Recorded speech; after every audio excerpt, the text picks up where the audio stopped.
नमो भगवते वासुदेवाय। राधे राधे दोस्तों, पूजा भक्ति चैनल में आप सभी लोगों का स्वागत है। राधा रानी आप सभी की मनोकामनाएं पूरी करें। दोस्तों, पुरुषोत्तम मास का आरंभ हो चुका है। इस वर्ष का पुरुषोत्तम मास अत्यंत ही शुभ फल देने वाला है। 165 साल के बाद ऐसा शुभ संयोग आया है कि जब पितृपक्ष की समाप्ति के बाद नवरात्रि प्रारंभ न होकर के पुरुषोत्तम मास का आगमन हुआ है। यह मास अपने नाम के ही अनुरूप अत्यंत पवित्र और पुण्य फल प्रदाता है।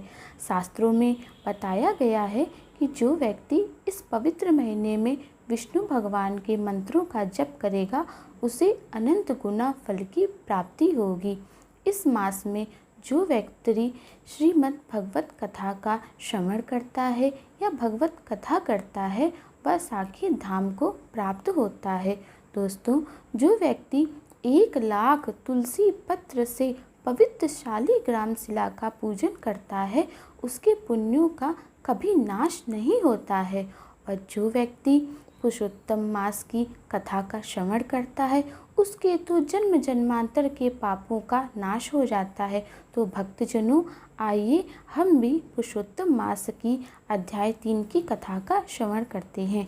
कथा प्रारंभ करने से पहले आप सभी से निवेदन है कि मेरे चैनल पे नए हैं तो मेरे चैनल को सब्सक्राइब ज़रूर करें, बेल आइकन को प्रेस करें और वीडियो पसंद आता है तो उसे शेयर ज़रूर करें। धार्मिक ग्रंथों की जो भी बातें बताई जाती हैं, धार्मिक चीज़ों को शेयर करने से हमारे पुण्य में वृद्धि होती है और हमारा भाग्योदय होता है। तो आइए एकाग्रचित्त मन से विष्णु भगवान का ध्यान करते हुए कथा में प्रवेश करते हैं और कथा का श्रवण करते हैं।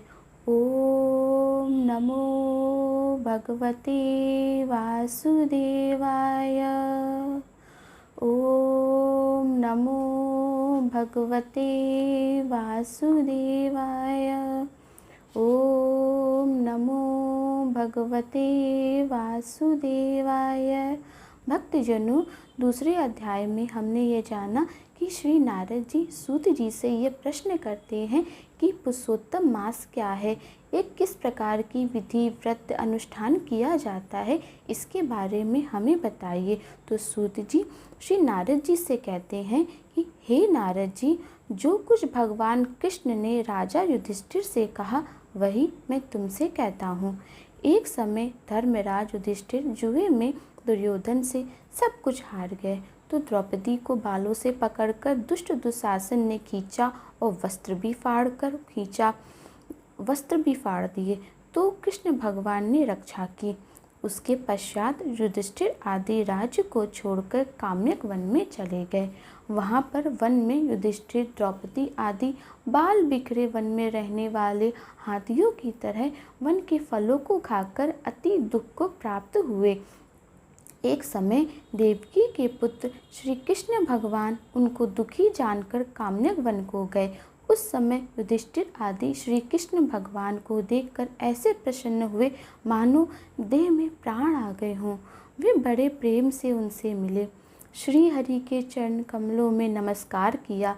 द्रौपदी ने भी प्रणाम किया। राजा युधिष्ठिर को दुखी देखकर और ऐसे ही द्रौपदी को दुखी देखकर श्री कृष्ण भगवान अत्यंत ही दुखी हुए। जब विश्वात्मा भक्त वत्सल भगवान ने दुर्योधन को भस्म करने के लिए क्रोध किया तो मानो करोड़ों काल कराल के समान मुख से प्रलय काल की अग्नि जल उठी। दांतों को पीसते हुए मानो त्रिलोक को भस्म कर देने वाले अर्जुन भय से कांप उठे और युधिष्ठिर और द्रौपदी तथा दूसरे उपस्थित वृंद हाथ जोड़कर भगवान को प्रसन्न करने के लिए स्तुति करने लगे। अर्जुन कहने लगे, हे कृष्ण, हे जगन्नाथ, हे नाथ, मैं जगत से बाहर नहीं हूँ, फिर आप मेरी रक्षा क्यों नहीं करते? आप तो सारे जगत की रक्षा करने वाले हो, जिनके नेत्र बंद करने से ब्रह्मा का पतन हो जाता है, कोई भी जीवित नहीं रहता है। हे जगतपते, इस संहार करने वाले क्रोध को दूर कीजिए, आपके क्रोध से संसार में प्रलय हो जाएगी। भगवान कहने लगे, हे नारद जी, अर्जुन इस प्रकार हाथ जोड़कर श्री कृष्ण भगवान को नमस्कार करने लगे। तब श्री कृष्ण भगवान अर्जुन के इस प्रकार स्तुति वचन को सुनकर शीतल हो गए। फिर प्रेम से व्याकुल हो युधिष्ठिर आदि श्री भगवान को बारंबार नमस्कार करने लगे। श्री नारायण कहने लगे, हे नारद जी, इस प्रकार प्रेम से मग्न हो सिर झुकाकर हाथ जोड़कर बारंबार भगवान कृष्ण को नमस्कार कर अर्जुन ने भगवान कृष्ण से जो प्रश्न किया वह मैं तुमसे कहता हूँ। हरि भगवान यह सब सुनकर पांडवों के हितकारक वचन कहने लगे। श्री कृष्ण कहने लगे, हे अर्जुन, मेरे वचनों को सुनो और आपने जो अपूर्व प्रश्न किया है इस समय मैं उसका उत्तर देने में समर्थ नहीं हूँ। यह गुप्त प्रश्न ऋषियों को भी कठिन है, तो भी हे अर्जुन, मैं तुम्हारी मित्रता और भक्ति से प्रसन्न होकर अत्यंत कठिन उत्तर को क्रम से कहता हूँ। ध्यान से सुनो। हे अर्जुन, एक समय में संयोगवश अधिक मास आया। उसको सब असह्य, निंदक, अपूज, मलमास और नवी की संक्रांति से वर्जित ऐसा कहते हैं। मल यानी गंदा मास होने से स्पर्श करने योग्य नहीं है, सब कर्मों में निंदित है।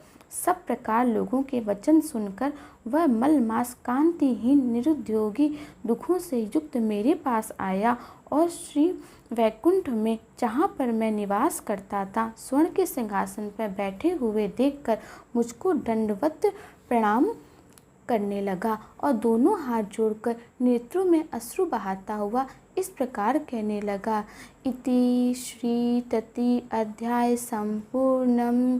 इस कथा के श्रवण मात्र से हमारे जीवन के सभी दुख और कलेश दूर हों और भगवान विष्णु, माता लक्ष्मी की कृपा सदैव हम सब पर बनी रहे। ओम नमो भगवते वासुदेवाय। ओम नमो भगवते वासुदेवाय। ओम नमो भगवते वासुदेवाय। बोलो लक्ष्मी नारायण भगवान की जय। इस तरह की धार्मिक कथाएं, व्रत, उपवास की जानकारी के लिए बने रहे हमारे चैनल के साथ। कल हम चतुर्थ अध्याय की कथा का श्रवण करेंगे। राधे राधे। ओम नमो भगवते वासुदेवाय।